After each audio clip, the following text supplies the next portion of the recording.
السلام عليكم ورحمة الله وبركاته، حبايبنا طلاب تانية ثانوي. إن شاء الله فيديو جديد ودرس جديد، أول درس استاتيكا. يلا مع بعض كده نفتكر شوية حاجات كده عن المتجهات. الأول معانا المتجه أ. قال لي المتجه أ بيبقى بنكتبه إيه؟ 3 صور حضرتك، إما على الصورة الإحداثية أو بدلالة الصورة القطبية اللي هي لام وسيتا، الصورة القطبية، أو بدلالة متجهي الوحدة الأساسيين. تمام. أولا بدلالة الصورة الإحداثية يعني معايا إيه؟ إحداث س وإحداث ص. صورة قطبية معايا لام اللي هي المعيار بتاع الألف، اللي يعني طوله معيار، يعني طول. تمام. قال لك المعيار ده بيجي إزاي؟ قال لك جذر س تربيع زائد ص تربيع. طيب بعد كده السيتا، قال لي السيتا دي بتيجي إزاي؟ والله قلت لك السيتا دي الزاوية التي يصنعها المتجه مع الاتجاه الموجب لمحور السينات. تمام. يعني ادي معايا ايه المحاور عندي بالشكل ده كده. ادي معايا المتجه ا، ده معايا كده المتجه ا. هو احنا المفروض بنكتبه واو ا كده، بس نظرا لان الواو دي مثلا معانا مثلا متجه بالشكل ده كده، نظرا لان الواو دي بتتكرر كتير، فقال لك الواو دي بنشيلها ونعملها المتجه ا كده. تمام. هنا مثلا متجه باء. تمام. هنا النقطه دي اسمها باء، لكن ده كله على بعضه كده اسمه المتجه باء. تمام. قال لك بقى ايه السيتا دي؟ قلت لك الزاويه بين المتجه ده، المتجه عندي ا اهو، والايه الاتجاه الموجب لمحور السينات دي كده س الموجب. تمام. ادي س السالب. المتجه بقى ايه؟ الزاويه اللي بينه وبين الايه الاتجاه الموجب لمحور س اللي هي دي كده، ادي دي السيتا. تمام. اما بقى بدلاله متجهي الوحده الاساسيين، قال لك الايه السين مش دي احداث سيني والصاد دي احداث صادي. قال لك والله بنكتبها كده، ادي الالف بدلاله متجهي الوحده الاساسيين. قال لك س اللي هو الرقم اللي يبقى عندك، مش دي احداث سيني، يبقى س شرطه زائد صاد المتجه ايه الصادي دوت. دي اسمها بدلاله متجهي الوحده الاساسيين، اللي هم المحاور اللي عندي. السين ديت اللي هو المحور السينات، وده محور الصادات. تمام. تعالى نشتغل بالارقام كده. اقول لك معايا المتجه ا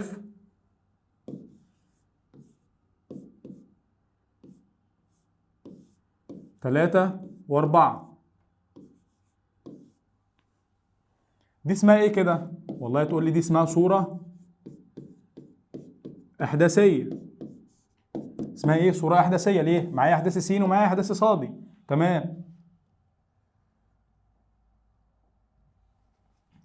طيب بيقول لي بقى ايه؟ عايز الصورة القطبية. هنا ادانا ايه؟ أ بدلالة الصورة الايه؟ الإحداثية. طالب مني الصورة القطبية. تمام. قلت لك الصورة القطبية دي بتكون عبارة عن ايه؟ والله قلت لك لام، او اللي هي المعيار بتاع المتجه ا، تمام، اللي عندك دون، والسيتا. تمام. طيب تعالى نعرف ازاي دول ايه دول بيجوا كده. والله قلت لك الايه معيار بيساوي جذر س تربيع زائد ص تربيع. السين بكام؟ يبقى 3 تربيع زائد الص تربيع، الص ب4 يبقى 4 تربيع، يطلع الناتج بكام؟ 5 وحدة طول. تمام. طب الزاوية بقى، قال لك الزاوية بتيجي ازاي؟ والله احنا ما نقدرش نجيب الزاوية مباشر، احنا نقدر نجيب ظا سيتا. قال لك ظا سيتا هتيجي ازاي؟ والله قال لي هتيجي من صاد على س. الصاد بكام؟ ب4 على 3. تعمل شيفت تاني على الآلة الحاسبة، تطلع عندك الزاوية بتساوي 53 درجة و1/10. تمام كده؟ تمام. ده حاجات مهمة كده هتساعدنا فين؟ في الدرس اللي جاي معانا درس القوة. تعالى بقى نخش في درسنا بقى. والله احنا خدنا في سنة أولى إن القوة دي بتكون أحد المتجهات، يعني من التطبيقات بتاع المتجهات. يعني القوة اللي عندك دي بتكون من التطبيقات بتاع المتجهات. طيب يعني اللي ينطبق على القوة ينطبق على المتجهات. تمام. احنا حالا كنا بنقول القوة المتجه بيجي بدلالة صورة إحداثية، كذلك القوة س وصاد برضو كذلك. عايزين مثلا بدلالة الصورة الإحداثية، يبقى دي ق، ادي س. قلت لك صورة بدلالة متجه الوحدة الأساسيين، دي كده صورة إحداثية اهي. بدلالة متجه الوحدة الأساسيين تيجي منين؟ من الصورة الإحداثية س. تمام. جنبها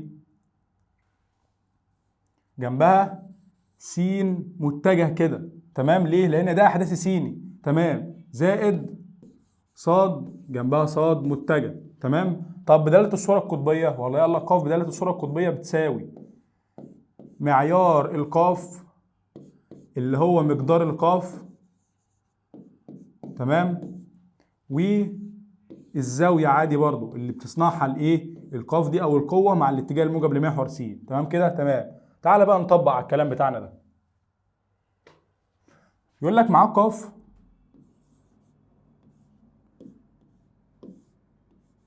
ستة وتمانية، المتجه ق بيساوي 6 و8. طيب بيقول لك عايز مقدار ق، وعايز ق بدلالة الصورة القطبية. والله تعالى معايا كده واحدة واحدة. بدلالة الصورة القطبية، والله بدلالة الصورة القطبية قلنا اللي هي بتكون معيار القاف والزاوية. طيب تمام كده. طيب تعالى نجيب أول مطلوب الأول، مقدار القاف. لسه قايل لك حالا مقدار القاف اللي هو معيار القاف. طب معيار القاف ده هيجي ازاي؟ جذر س تربيع زائد ص تربيع، يبقى جذر 6 تربيع زائد 8 تربيع، تطلع بكام معاك؟ ب10. تمام. طيب بعد كده طالب الصورة الصورة القطبية.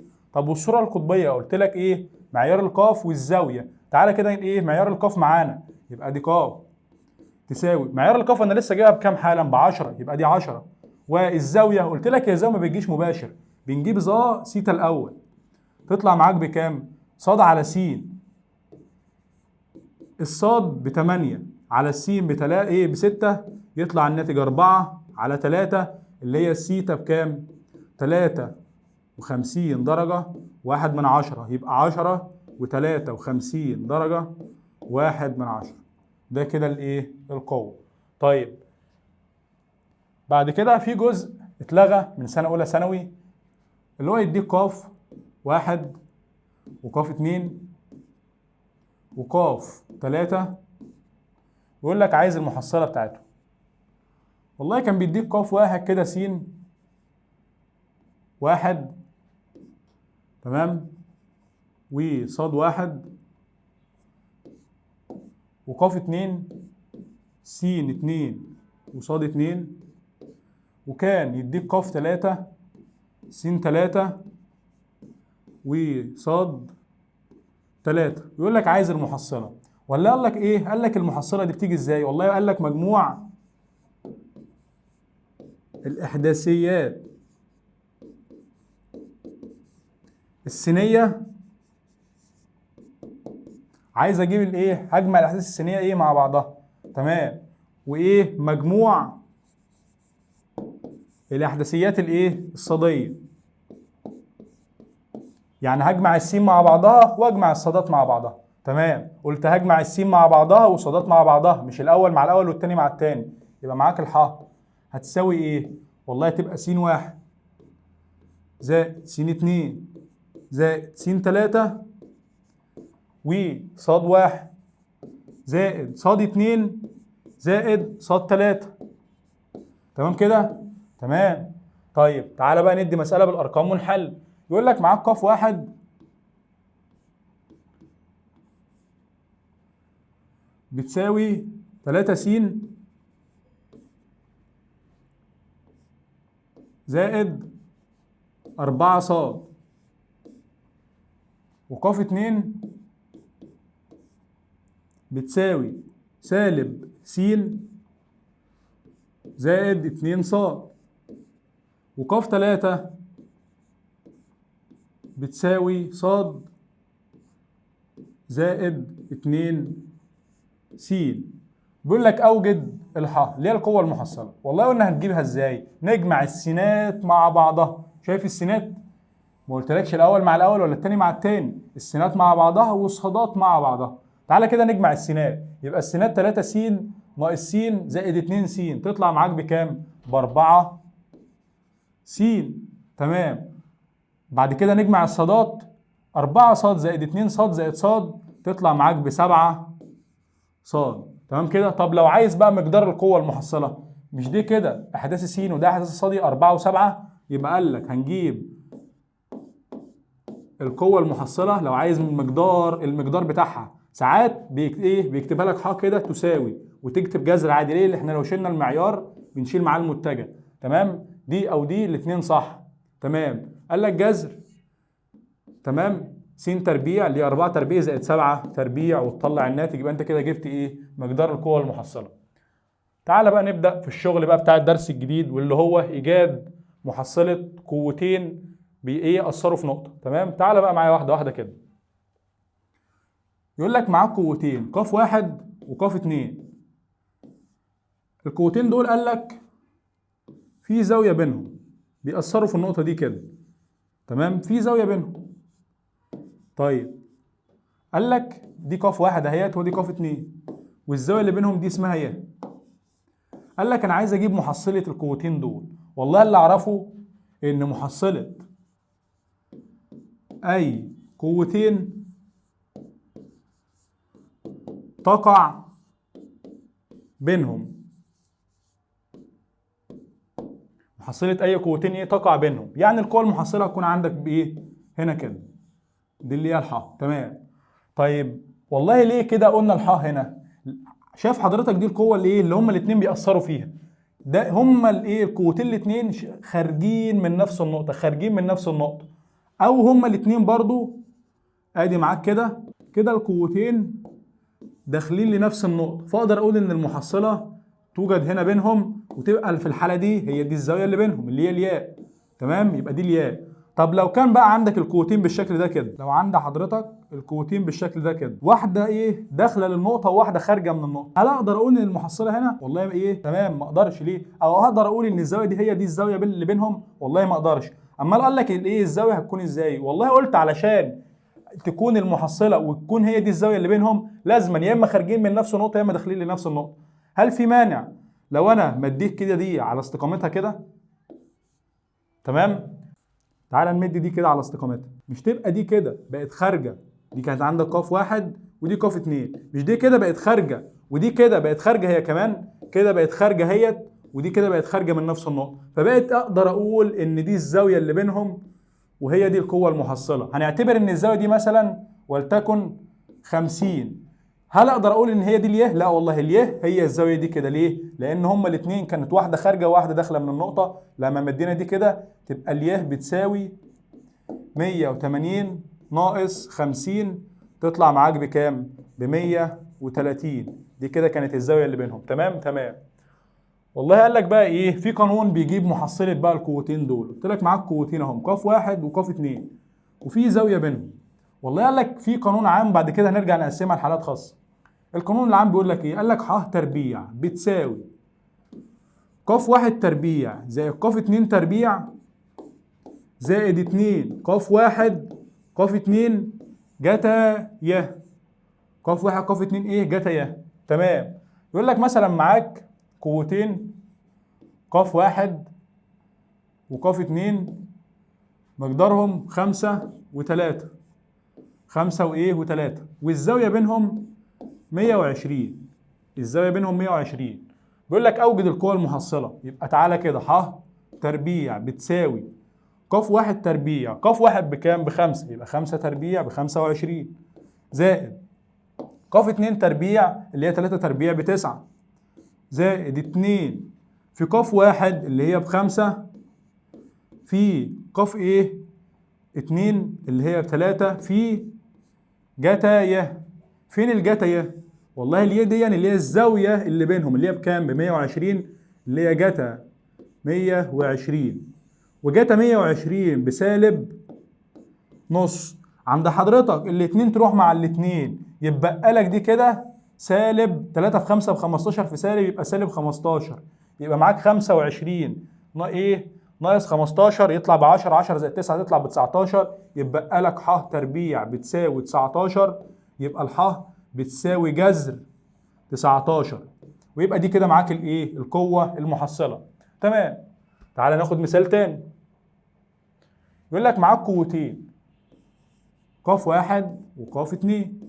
قال لك 6 مقدارهم 6 و7. قال لك الزاوية بينهم 135. الزاوية بينهم كام؟ 135. معاك قوتين 6 و7 والزاوية بينهم 135. بيقول لك أوجد القوة المحصلة. قلت لك والله دي ح تربيع بتساوي تمام قاف واحد تربيع زائد قاف 2 تربيع زائد 2 قاف واحد قاف 2 جتا ي. تعالى كده نعوض في القانون. ادي ح تربيع بتساوي قاف واحد تربيع يبقى 6 تربيع ب 36 زائد قاف 2 تربيع 7 تربيع ب 49 زائد 2 في قاف واحد ب 6 في قاف 2 ب 7 في جتا ي. الجتا 135 بجذر 2 على الاثنين، الاثنين تروح مع الاثنين يبقى لك دي 6 في 7 ب 42، يبقى معاك 42 جذر 2. تمام. ويبقى عندك 36، يبقى انت عندك هنا 85 دول كده مجموعهم 85. تمام. يبقى انت كده معاك ح تربيع بتساوي 85 زائد 42 جذر 2. حضرتك تروح تجيب الح وتاخد الجذر بتاعهم. تمام. وشوف معاك الناتج يطلع بكام، يبقى هي دي القوة المحصلة. تعالى بقى نخش معانا في الحالات الخاصة. الحالات الخاصة بقى ودي الحالات المهمة والقوانين بتاعتها ما بتجيش في الامتحانات ولازم حضرتك تكتبها. الحالات الخاصة قال لك والله لو معاك قوتين الأول، معاك كده قوة قاف واحد، ادي معاك كده القوة قاف واحد، ادي النقطة اللي بتأثر فيها. وبعد كده معاك القوة قاف اتنين. شايف حضرتك قاف اتنين؟ كده القوتين في نفس الاتجاه. القوتين في نفس الاتجاه. طالما عندك القوتين في نفس الاتجاه وكمان منطبقين على بعض، في الحالة دي قال لك القوة المحصلة ح تكون أكبر ما يمكن، والزاوية اللي بينهم اللي هي الياء بتساوي صفر، مفيش زاوية بينهم أصلا. في الحالة دي قال لك الح هتساوي بقى قاف واحد زائد قاف اتنين، مجموع القوتين، وتكون في الحالة دي المحصلة أكبر ما يمكن لما الزاوية تكون بينهم بكام؟ بصفر، أو القوتين في نفس الاتجاه. تمام. يعني مثلا لو مديك قوتين بيقول لك 5 و7، قال لك القوتين دول في نفس الاتجاه، في نفس الاتجاه، وبيقول لك عايز القوة المحصلة. طالما عايز القوة المحصلة تمام، اللي هي هتكون بقى أكبر ما يمكن. في الحالة دي قلت لك يبقى ح بتساوي قاف واحد ب5 زائد قاف 2 ب7، يطلع الح بكام؟ ب12. طب لو بيقول لك عايز الزاوية، تبقى الياء بتساوي كام؟ صفر. ليه؟ لأن قال لك القوتين في نفس الاتجاه. طالما القوتين في نفس الاتجاه يبقى الزاوية بصفر، وتكون قلت لك دي قوة تكون القوة المحصلة أكبر ما يمكن. طب تعالى لو عند حضرتك ادي القوة قاف واحد وادي القوة قاف 2، كده عند حضرتك الزاوية بينهم بكام؟ تقول لي الياء بتساوي 180. يعني القوتين في عكس الاتجاه. طالما القوتين في عكس الاتجاه قال لك القوة المحصلة بتساوي القوة الأكبر ناقص القوة الأصغر. ما ينفعش هنا أقول لك قاف واحد ناقص قاف 2، ما يمكن قاف 2 هي الأكبر. فلو قلت لك قاف واحد ناقص قاف 2 لو كانت دي الأكبر كده القوة تطلع بالسالب، وده غلط، ما عندناش قوة بالسالب. في الحالة دي قال لك القوة دي بتكون أصغر ما يمكن. كده القوة دي بتكون ايه؟ القوة المحصلة بتكون اصغر ما يمكن. امتى اصغر ما يمكن؟ لو كان القوتين في عكس الاتجاه، يعني الزاوية بينهم بتساوي 180. الزاوية بينهم بكام؟ ب 180. طب تعالى كده، يقول لك معاك قوتين مقدارهم 5 و8، بيقول لك اوجد القوة ايه؟ اصغر قوة محصلة بينهم واكبر قوة محصلة. قال لك اصغر قوة محصلة، طالما عايز اصغر قوة محصلة يعني الحاء بتساوي الاكبر ناقص الاصغر. الاكبر كام؟ التمانية. الاكبر التمانية ناقص الاصغر 5، يبقى بتساوي 8 ناقص 5 تطلع بكام؟ ب3 نيوتن. طب لو عايز بقى محصلة الايه؟ القوة لما تكون اكبر ما يمكن، طالما اكبر ما يمكن قلت لك الحاء بتساوي ق واحد زائد ق 2، يعني الزاوية بينهم بصفر. ديت لما تكون الايه؟ القوة المحصلة اكبر ما يمكن، تجمعهم يبقى 5 زائد 8 تطلع بكام؟ ب 13. تمام كده؟ تمام. بعد كده بقى الحالة اللي عندنا اللي عليها الدور، ودي حالة ايه؟ من الحالات برضو المهمة. يقول لك معاك قوتين ق واحد وق 2، وقال لك القوتين ق واحد وق 2 متعامدتين. متعامدتين. طالما والله قال لك القوتين متعامدتين، يعني ادي معاك ق واحد وادي ق ايه؟ 2، وقال لك القوتين متعامدتين، يعني الزاويه اللي بينهم اللي هي الياء بتساوي 90 درجه. والله قال لك ايه؟ قال لك طالما القوتين متعامدتين، قال لك في الحاله دي الحاء تربيع بتساوي ق واحد تربيع زائد ق 2 تربيع. دي اللي هي الايه؟ القوه المحصله اللي بينهم ق واحد تربيع زائد ق 2 تربيع. تمام كده؟ تمام.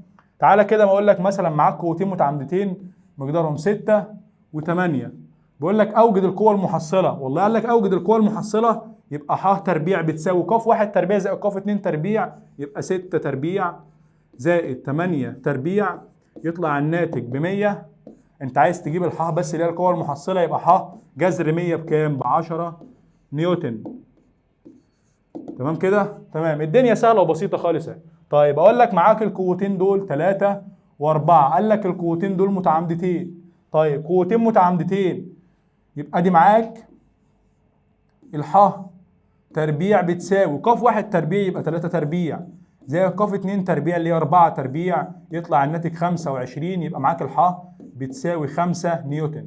تمام كده؟ تمام. الدنيا سهله وبسيطه خالص اهي. تعالى بقى بعد اذنك يلا، قوتين متساويتين. قوتين ايه؟ متساويتين. يعني لو معاك ق واحد بتساوي ق 2 بتساوي ق، قال لك والله لو معاك ق واحد بيساوي ق 2 بتساوي ق، قال لك في الحاله دي القوه المحصله اللي هي الحاء بتساوي 2 ق جتا ي على الاثنين. اليه هي اللي على الاثنين، يعني الزاويه اللي بينهم هي اللي على الاثنين، مش الجتا كلها اللي على الاثنين، ده غلط. اليه هي اللي على الاثنين، يعني الزاويه اللي بينهم. يعني اقول لك مثلا معاك قوتين 6 مقدارهم ايه؟ قوتين متساويتين مقداره ايه؟ احدهما 6، بقول لك الزاويه بينهم مثلا 120 درجه. تعالى بقى اقول لك، بيقول لك عايز القوه المحصله اللي هي الحاء. قلت لك ح طالما القوتين متساويتين يبقى 2 ق جتا ايه على الاثنين، يبقى 2 في ق معاك بكام؟ 6، والزاويه 120 يبقى 2 في 6 في جتا 120 على الاثنين. قلت لك الزاويه هي اللي على الاثنين مش الجتا كلها اللي على الاثنين، يبقى دي كانها جتا 60 وجتا 60 بنص، تطلع معاك القوه المحصله بتساوي 6. ودي برضو حاله من ضمن الحالات بتاعه تساوي قوتين. قال لك والله لو معاك قوتين ق واحد بتساوي ق 2 بتساوي ق، والزاويه يعني اللي هي بينهم بتساوي 120، قال لك اذا ح بتساوي ق واحد بتساوي ق 2 بتساوي ق. ودي حاله ايه؟ خاصه برضو بتيجي في الامتحانات، يعني من غير اصلا ما احل السؤال اصلا واكتب خطوات اجيبها على طول. مش كان معاك ازاي بينهم 120 وقال لك القوتين متساويتين مقدار احدهما 6، يعني على طول كنت ممكن اقول له الح ايه؟ بتساوي 6 ومن غير ما اعمل ايه؟ خطوات ولا اي حاجه. تمام؟ بعد كده قال لي لو معاك قوتين ق واحد وق اتنين، وقال لك المحصلة عمودية على ق واحد، ومرة تانية لو المحصلة عمودية على ق اتنين. تعالى بقى الكلام ده مهم بقى هنا قوي، مهم جدا جدا جدا. الأول كنت بقول لك لما تكون ق واحد عمودية على ق اتنين، يعني القوتين متعامدتين. هنا بقى ح عمودية على ق واحد مرة، ولما تكون ح عمودية على ق اتنين. قال لك والله لما تكون ح عمودية على ق واحد، قال لك يبقى ح تربيع بتساوي ق اتنين تربيع ناقص ق واحد تربيع، وقال لك الجتا هتساوي سالب ق واحد على ق اتنين. طب لو كانت هنا الايه ح عمودية على ق اتنين، قال لك يبقى ح تربيع بتساوي ق واحد تربيع ناقص ق اتنين تربيع. وتعالى اما اعرفك ليه هنا كتبنا ق واحد وهنا ليه كتبنا ق اتنين. هو انا دلوقتي لما اجيب لك دلوقتي ايه اتنين مثلا وعندي عربية اتنين هيشدوها، الزاوية هتكون بين الهون اكتر. يعني مثلا ده بيشد بقوة مقدارها 100 نيوتن وده بيشد بقوة مقدارها 50. الهون اللي قوته اكبر اللي مقداره 100 نيوتن. فالايه مثلا هما الاثنين بيشدوا عربيه، فالعربيه هتكون ناحيه مين اكتر؟ هتكون ناحيه اللي قوته كبيره. يعني الزاويه بين العربيه واللي بيشد بقوه اكبر صغيره، انما الزاويه بين اللي بيشد بقوه صغيره والعربيه هتكون الزاويه كبيره. كذلك هنا ينفع اربع قوه صغيره ناقص قوه كبيره، يعني قوه صغيره ناقص قوه كبيره، ولا الكبير ناقص الصغير عشان ما فيش قوه بالسالب. كذلك هنا برضو تمام. هنا لما تكون الزاويه بين ادي دي معاك ق واحد اهوت ودي معاك ق اتنين، ادي كده الح قال لك عموديه على ق واحد، يعني الزاويه بين ق واحد وح اكبر. انما هنا الزاويه كام؟ دي زاويه حاده هي تمام، دي زاويه حاده. انما هنا الزاويه كام؟ هنا 90 درجه، هنا الزاويه 90، يعني كده ق اتنين في الحاله دي هتكون اكبر. طب تعالى بقى لو كانت الح عموديه على ق اتنين، لو كانت ح عموديه على ق اتنين، يعني ادي الح عندك بالشكل ده كده، ادي كده الح عموديه، فالزاويه دي كده اكبر من الزاويه ديت. ادي عندك اهي الزاويه دي اكبر، فكذلك هنا ق اتنين تبقى اصغر وق واحد هي الكبيره، فهنا بنكتب ق واحد ناقص ق ناقص ق اتنين. قال لك في الحاله دي جت لما تكون ح عموديه على ق اتنين بتساوي سالب ق اتنين على ق واحد. تمام كده؟ تمام. تعالى ندي سؤال. اقول لك معايا قوتين مقدارهم 50 وواحده مقدارها 100. بقول لك ان القوه المحصله عموديه على ق واحد. طالما عندك الح عموديه على ق واحد، في الحاله دي هستخدم انه قانون؟ والله قال لك هنستخدم القانون التالي اللي احنا هنكتبه ده. قال لك يبقى ح تربيع بتساوي عموديه على ق واحد، يبقى ق اتنين تربيع ناقص ق واحد تربيع. تعالى كده ق اتنين تربيع يبقى 100 تربيع ناقص ق واحد تربيع اللي هي 50 تربيع. تمام. وتطلع عندك ح تربيع، خد الجذر في الاخر يطلع لك الح. طب بيقول لك دلوقتي لو عايز الزاويه عايز الزاويه بينهم، قلت لك بنعمل هات جت الاول كده، جت قلت لك مش هنا عموديه على ق واحد، يعني بتساوي سالب ق واحد على ق اتنين. تعالى كده هات كده سالب ق واحد. سالب ق واحد بكام؟ ب50، يبقى سالب 50 على ق اتنين اللي هي ب100، يطلع الناتج بسالب نص. حضرتك لما تروح تعمل شيفت كوزين سالب نص هتطلع عندك الزاويه بسالب 60. بحكم ان الزاويه طلعت سالب وقلت لك اكبر زاويه بين القوتين 180، ففي الحاله ديت هتضيف للزاويه السالبه 180، يبقى سالب 60 زائد 180 تطلع عندك بكام؟ 120. يبقى الزاويه في الحاله دي كام؟ 120. تمام كده؟ تمام. طيب تعالى قال لك والله برضو لما تكون ح عموديه على ق واحد، وبرضو لما تكون ح عموديه على ق اتنين، قال لك في عندي شويه حاجات كده. قال لك ايه هما؟ قال لك احنا حالا قلنا ح تربيع هنا بتساوي ق اتنين تربيع ناقص ق واحد تربيع، والجتا ي بتساوي سالب ق واحد على ق اتنين. تمام كده؟ تمام. وقال لك ق واحد زائد ق اتنين جتا ي بيساوي صفر.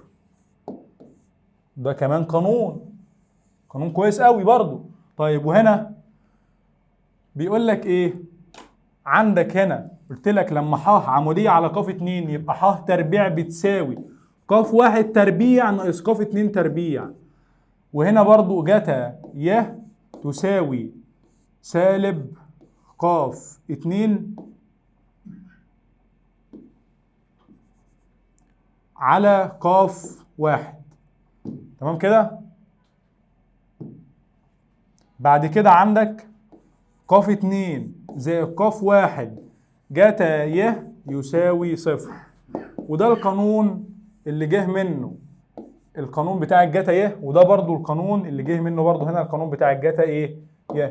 الحاجات دي مهمة طبعا، والله العظيم الكلام ده القوانين دي ما بتيجي في ورقة المفاهيم. القانون اللي بيجي في ورقة المفاهيم ايه هو؟ ح تربيع بتساوي ق واحد تربيع زائد ق اتنين تربيع زائد اتنين ق واحد ق اتنين جتا ي. بيكتب لك القانون العام ويسيبك طلوس، وبيكتب لك ايه كمان؟ ان الظاهر واحد يعني الزاوية، يعني انت معاك قوتين هما ق واحد وق اتنين، وقلت لك القوة المحصلة بينهم يعني الزاوية ه واحد، يعني الزاوية بين الح وق واحد. قال لك بيكتب لك القانون العام بس بتاعهم. ايه هو؟ قال لك مش انت هنا عايز ق واحد، يبقى هنا ايه؟ اللي هي ه واحد، يعني اللي هي مع ايه؟ ما بين ح وق واحد. في الحالة دي قال لك ق اتنين جاية على ق واحد زائد ق اتنين جتا ي. تمام كده؟ تمام. طب لو كان عايز بقى ظا ه اتنين، والله قال لك عايز ظا ه اتنين يعني الزاوية بين ق اتنين وح، قال لك في الحالة دي يعني ق واحد جاية على ق اتنين زائد ق واحد جتا ي. وقال لك ده القانون العام ويسيبك تلوص انت بقى براحتك. لوص يا عم والعب براحتك بقى، يسيبك كده براحتك. تمام؟ بعد كده بقى تعالى نحل بقى ايه مع بعض شويه مسائل. يقول لك معاك قوتين متساويتين مقدارهم 3 والزاويه بينهم 90 درجه. يقول لك اوجد القوه المحصله. والله انت قدامك دلوقتي طريقين اتنين، قدامك طريقين تحل بيهم. الزاويه بينهم 90 يعني تشتغل على قانون ح تربيع بتساوي ق واحد تربيع زائد ق اتنين تربيع. تمام؟ تشتغل على القانون اللي عندك ده كده، او تشتغل على قانون قوتين متساويتين يبقى الح بتساوي 2 ق جتا ي على الاتنين. تقدر تشتغل على ده وتشتغل على ده والاتنين صح، وانا افضل القانون اللي هو بتاع القوتين المتساويتين. تعالى حضرتك نشتغل عليه. يبقى ح بتساوي 2 في ق اللي هي القوتين عندك مقدارهم كام؟ 3. تمام؟ في جتا 90 على الاتنين. قلت لك الزاويه هي اللي بتكون على الاتنين مش الجتا كلها. تمام؟ تطلع عندك دي جاتا 45 اللي هي بتساوي جذر 2 على الاتنين. 2 تروح مع الاتنين يبقى لك الناتج 3 جذر 2 نيوتن. تمام كده؟ تمام. ده عند حضرتك قوتين متساويتين. طب لو بيقول لك بقى عايز اله واحد وه 2، تعالى بقى هنا ونقف هنا بقى شويه. قال لك مش دول قوتين متساويتين؟ وقلت لك محصله قوتين تقع في المنتصف. طب دلوقتي تعالى مثلا معانا شخصين بيشدوا عربيه. الشخصين اللي بيشدوا عربيه دول جبت واحد من هنا بحبل واحد هنا بحبل، ده بيشد وده بيشد. القوتين كانوا قد بعض، ده بيشد بايه قوه مقدارها 200 نيوتن وده برضه بايه قوه مقدارها 200 نيوتن. طب اللي بيشدوا هما الاثنين بنفس القوه، العربيه دي هتكون في النص بالظبط ولا لا؟ قال لي هتكون في النص. يعني انت دلوقتي معاك قوتين هما ق واحد وق اتنين. تمام؟ قال لك دي الزاويه اللي بينهم اللي هي اسمها ي. قلت لك القوه المحصله بتكون فين بالظبط؟ في المنتصف بالظبط، يعني بتنصف الزاويه اللي بينهم. قال لك في الحاله دي ه واحد بتساوي ه اتنين بتساوي ي على الاتنين اللي هي الزاويه اللي بينهم على الاتنين. ما انا قلت لك الزاويه دي كلها اسمها ايه؟ ي. انا عايز ايه؟ ما هي كده ه واحد وه اتنين بتساوي نص الياء، يعني تقدر تجيبها من ي على 2. انت عندك اليه بكام؟ ب 90، يبقى معاك 90 على الاتنين تطلع بكام؟ ب 45. تمام كده؟ تمام. او عندك حاجه تانية تقدر تجيبها. مش القوتين دول ايه الزاويه بينهم 90 درجه؟ قال لي قال لك مش طالما هم 90 درجه. قال لك في الحاله دي ظا ه واحد بتساوي قاف واحد على قاف اتنين. تمام، تعالى كده قاف واحد على قاف اتنين يبقى 3 على 3. تمام، اللي هي بواحد، شيفت تان واحد تطلع عندك اللي هي بكام؟ بتساوي 45 درجة. كلام طبعا مهم وكلام، والدنيا سهلة خالص، هيئته بسيطة مش محتاجة أي حاجة. تعالى بقى معايا واحدة واحدة كده، ندي كمان مسألة كويسة جدا. بقول لك معاك قوتين، مقدار الفرق بينهما 15 ومحصلتهم 35 إذا كانت الزاوية بين قاف واحد وقاف اتنين تساوي 120. أوجد قاف واحد وقاف اتنين. والله تعالى بقى معايا واحدة واحدة كده، احنا هنترجم اللي بيقوله علشان نشوف هو عايز ايه ونعمل ايه. سؤال مهم قوي، سؤال مهم جدا جدا جدا وبيجي في امتحانات كتير. تعالى نترجم كده. يقول لك قوتين مقدارهم، تمام، قوتين مقدار الفرق بينهم 15. تعالى نترجم كده، يبقى قاف واحد ناقص قاف اتنين بيساوي 15، ده الفرق بينهم. طيب وقال لك محصلتهم 35 لما تكون الزاوية بينهم 120، يبقى دي الح بتساوي 35 لما الياء بتساوي 120. طيب ده استفاد منها بايه؟ والله عندي كان قانون بيقول لك ح تربيع بيساوي قاف واحد تربيع زائد قاف اتنين تربيع زائد 2 قاف واحد قاف اتنين جت اهي.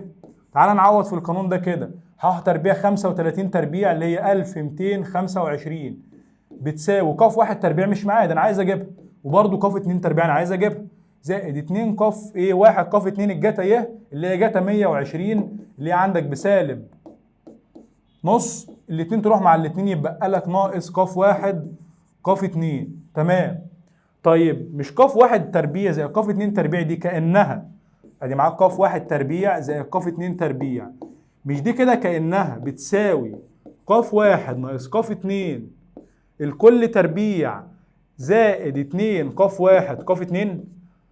تعال ما اقول لك منين. طب فك القوس تربيع ده بيجي ازاي؟ مش الاول تربيع اللي هي قاف واحد تربيع زائد التاني تربيع زائد الاول في التاني في 2 اللي هي تبقى سالب قاف واحد سالب 2 قاف واحد قاف اتنين زائد 2 قاف واحد قاف اتنين. فتلاقي عند حضرتك دول راحوا مع بعض يبقى لك فعلا المقدار اللي هي اللي هو قاف واحد زائد قاف اتنين. تعال احنا هنشتغل على ده كده، يعني هنشيل ده كده ونحط مكان ايه؟ مكانهم ده كده المقدار ده كده، يبقى هنشيل ده اللي هي 1225 بتساوي ادي قاف واحد ناقص قاف اتنين الكل تربيع زائد 2 قاف واحد قاف اتنين. كان عند حضرتك فينا ايه؟ سالب قاف واحد قاف اتنين، دول يروحوا مع بعض يبقى لك موجب قاف واحد قاف اتنين. طيب الفرق بين دول كام؟ قاف واحد ناقص قاف اتنين بديها لك ب 15. ايه ده؟ يبقى هنا 1225 بتساوي هنا 15 تربيع.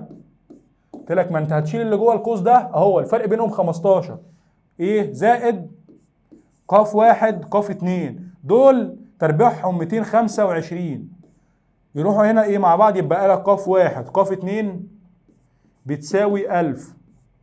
تمام كده انا وصلت لحد هنا، جميل قوي عظيم. هنا معايا ايه؟ قاف واحد ناقص قاف اتنين بيساوي 15. تعالى لسه هنكمل، يعني هنا كان معايا قاف واحد ناقص قاف اتنين بيساوي 15 ووصلت لان قاف واحد قاف اتنين بيساوي ايه؟ 1000. تمام حلو كويس قوي كويس. تعالى بقى قلت لك مش كان ايه؟ ح تربيع بتساوي قاف واحد تربيع زي قاف اتنين تربيع ناقص قاف واحد قاف اتنين، مش ده اخر حاجه وصلنا لها؟ تمام. طيب هنا عايز اجيب هنا قاف اتنين بدليل قاف واحد، يبقى قاف اتنين هنا بتساوي ايه؟ مش بتساوي هنا قاف واحد ناقص 15؟ هل عندك مانع؟ قاف واحد قاف اتنين ايه من القانون ده كده من المعادله اللي عندك دي قاف اتنين بتساوي قاف واحد ناقص 15؟ تقول لي اه تمام. طب تعالى كده شيل قاف 2 اللي عندك ديت وحط مكانها قاف 1 ناقص 15، يبقى عندك ح تربيع اللي هي 35 تربيع اللي هي 1225 بتساوي قاف 1 تربيع زي ما هي زائد قاف 2 تربيع بتساوي ايه؟ قاف 1 ناقص 15 الكل تربيع ناقص قاف 1 قاف 2 عندك بكام؟ ب 1000. تمام. طيب تعالى كده ربع ده كده يبقى 1225 بيساوي قاف 1 تربيع زائد ربع قوس تربيع الاول تربيع يبقى قاف 1 تربيع زائد الثاني تربيع زائد الاول في الثاني في 2 يبقى ناقص 30 قاف 1 ناقص هنا عندك ايه؟ 1000. دول يروحوا مع بعض يبقى لك سالب ايه؟ 775. تمام. عدي دول جوه باشاره مخالفه يبقى معاك ايه؟ تجمع دول مع بعض اللي هو مجموعهم 2 قاف 1 تربيع هنا ايه؟ ناقص 30 قاف 1 ناقص 2000 بيساوي 0. بقى عندك معادله تربيعيه دلوقتي تقدر تجيب قيمه قاف 1. يطلع لك قاف 1 بتساوي 40 وقاف 1 بتساوي سالب 25. ما عندناش قوه بالسالب فدي مرفوضه، يبقى معاك قاف 1 ب 40. طيب جبت قاف 1 ب 40 اقدر اجيب قاف 2 من المعادله الايه؟ المعادله اللي قدامك ديت يبقى 40 ناقص قاف 2 دي اللي انا عايز اجيبها بيساوي 15. عدي هناك دي باشاره مخالفه تطلع عندك قاف 2 بتساوي 25.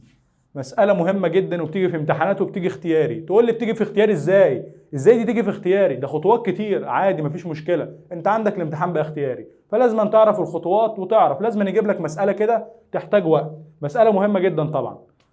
يقول لك معاك قوتين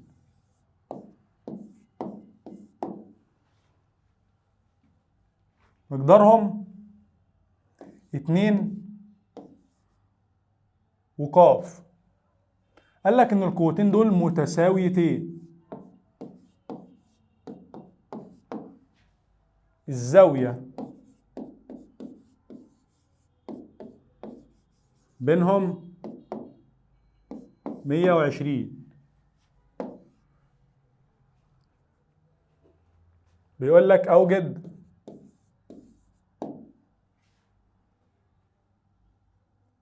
قاف، بيقول لك اوجد قاف واثبت ان القوة المحصلة بتساوي قاف. طب تعالى واحدة واحدة كده. والله قوتين متساويتين يبقى 2 وقاف، يعني الاثنين بتساوي قاف، اذا القاف بتساوي 2. طب تعالى بيقول لك اثبت ان الحاء بتساوي قاف. انا كده جبت القاف بتساوي 2. طب مش قلت لك قوتين متساويتين الزاوية بينهم 120، يبقى حاء بتساوي قاف 1 بتساوي قاف 2 بتساوي قاف؟ تقول لي يبقى هنا كده معاك ايه؟ قاف بتساوي 2، اذا ح بتساوي قاف اللي هي عندك ايه؟ قاف 2 ديت بتساوي قاف بتساوي كام؟ 2. اذا عندك قاف بتساوي ح. ده المطلوب اثباته. واحد يقول لي انا هشتغل على قانون قوتين الايه؟ متساويتين. براحتك. تعالى قانون قوتين متساويتين يقول لك ايه؟ 2 قاف جتا ي على الاثنين. تمام. يبقى الح بتساوي 2 في قاف، القاف ب 2 يبقى 2 في 2 جتا ي على الاثنين اللي هي جتا 120 على الاثنين اللي هي جتا 60 بتساوي نص. 2 تروح مع الاثنين يطلع ح عندك بتساوي 2. طب ما انت لسه جايب قاف بتساوي 2، اذا ح بتساوي قاف، وهو المطلوب اثباته. كده ان شاء الله خلصنا مع بعض اول درس استاتيكا. ان شاء الله في فيديو جديد اول درس هندسه فراغيه، والدروس دي مهمه جدا طبعا، والكلام ده والله بيجي في امتحانات ما بجيبش حاجه من عندي. وعند حضرتك ان شاء الله معانا الكتب بتاعتنا تقدر حضرتك تشتريها في اي وقت ومن اي مكان. حضرتك معاك الايه؟ الارقام بتاعتنا. ادي معاك رقم تقدر تتواصل بيه معانا.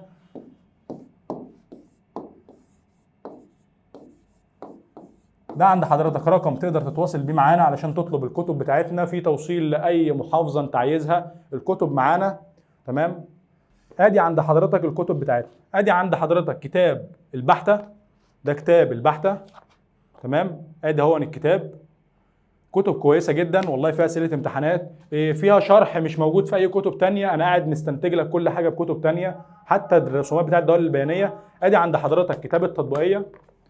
كتاب التطبيقيه هون عادي جدا، كتب عاديه خارجيه جدا عادي هي، في توصيل عادي جدا لاي محافظه. اتواصل معانا على الرقم ده كده، هيردوا عليك وتقول لهم انا عايز الكتب، سواء اولى ثانوي، ثانيه ثانوي، ثالثه ثانوي برضو شغال، كل الكتب موجوده ان شاء الله متوفره.